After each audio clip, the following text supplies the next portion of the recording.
ঠিকঠাক অসুস্থ মানুষের শক্ত দেখো এবার শুভ হাসছে তোমার টাকা দেওয়া দেখে বাবা কি অবস্থা দেখো ব্যাপার আছে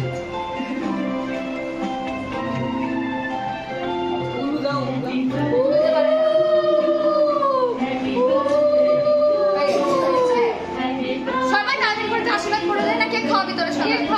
আশীর্বাদ করো একটু আশীর্বাদ করো তুমি স্যার বলে একটু আশীর্বাদ না না না তুমি গুরুদেব একটু আশীর্বাদ করো একটু এগিয়ে করো তাই না বল যতই হোক আশীর্বাদ এইবার আমি নিচে গেলাম যাও